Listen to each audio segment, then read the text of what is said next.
Mini Shenanigans, Episode 9. Hello there and welcome to another Mini Shenanigan, and I hope this finds you all well. Our play today has been written by Ellen Abrams, who found playwriting late in life but is making up for lost time in a big way. Ellen's play today is called Liars Anonymous and sees Max and Charlotte cleaning up after a Liars Anonymous meeting. As they regale each other with creative renditions of their lives, you can't help but think that they sound awfully familiar. Theatrical Shenanigans presents Liars Anonymous by Ellen Abrams. Your first LA meeting, Charlotte? And? Interesting. In a good way? Not like in the movies, is it? That's what you think. Once we had a guy sat over in the corner near the door. Yeah. And he told a hell of a story, like something right out of a movie. You mean with cops and robbers? And car chases, explosions, international spy ring, the whole nine. Very convincing. Sounds creative. Yeah, color me gullible, but I believed every word. The entire meeting was sitting on the edge of their seats. This guy even got chucked into a Chinese prison. Jeez. How'd he escape? Didn't have time to finish the story. He'll tell the rest next time he comes. I want to be here for that. Yeah, they'll have to sell tickets.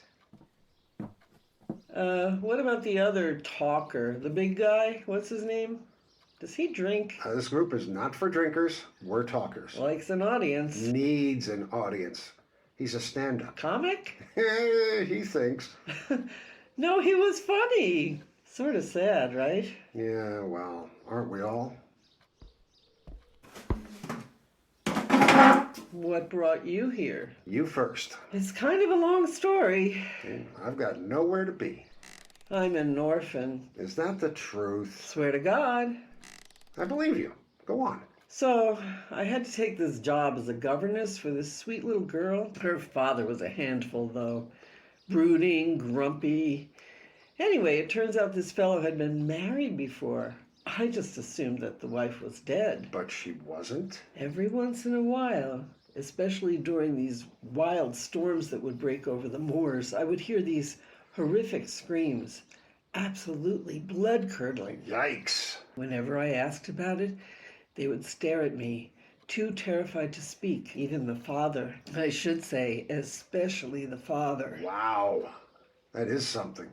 Tell me, did the screaming come from the child's mother who wasn't really dead, only locked up in the attic? I'm not positive. And there was a terrible fire that burned the house to the ground, ignited by that same squawking maniac? You heard. Lucky guess. Now, prepare yourself for genuine, true life tale. I'm already getting goosebumps. Have you ever seen a whale? Not in person. You? You betcha. This is true, right?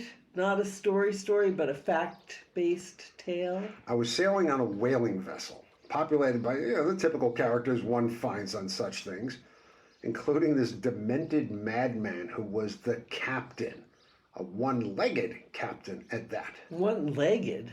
What happened to the poor man? A whale, like the biggest whale in the history of whaledom, bit the captain's leg clean off, which infuriated him something awful.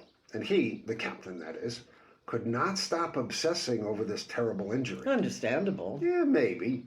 But all he ever talked about was getting his revenge on this whale. And he was ready and willing to sacrifice every man on that ship to do it.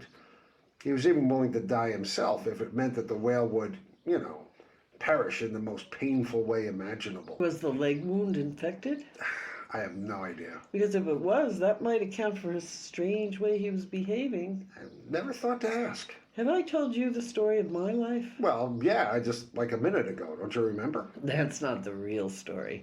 What I'm about to tell you now is the real story. I, too, was the victim of a terrible crime. Honestly? I never lie. Well, hardly ever. There was this hideous she-devil in my hometown who stuffed my precious pooch in her bike basket one day and drove away with him before anyone could stop her. Can you believe it? I hate dog haters. Mm-hmm. Right after she nabbed him, this terrible tornado blew itself right in the middle of my aunt and uncle's place where I lived. It was fierce, knocked me sideways.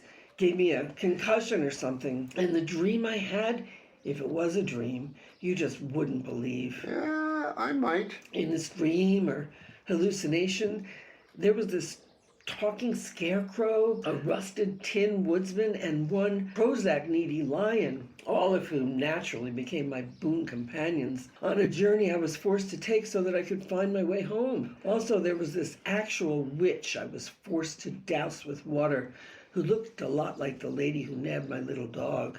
Spooky. I'm still not sure if it was a nightmare or a bad vacation. Mind if I ask you something? Sure. How are you doing with the Liars Anonymous steps? I'm having trouble moving off the first one. Admitting that you're powerless, that your life has become unmanageable? Have you seen number 8? Making a list of all peeps I have harmed and making amends? I don't think I've harmed anyone because of this addiction. You? When my cat snags a mouse, I free the poor vermin. Is that the action of a person who does harm? Yeah. How do you make a list when you can't think of even one person you've harmed? And number 4, make a searching moral inventory? I mean, whoa! A moral inventory? Yeah, that's like biblical right there. I'm not even sure I know what a moral inventory is. Yeah, welcome to my world. Give a listen to mine. I used to speak quite differently from the way I do now. You might say I had an odd accent. Plus, I sold flowers. Tough way to earn a living. Ain't that the truth, Gov? I met this very stubborn gent who wagered that he could teach me to speak proper English and even pass me off as a duchess at a ball. Was this man's name Higgins? Yes, but I pronounce it without the H. Higgins, I see. Our work together was frustrating, very.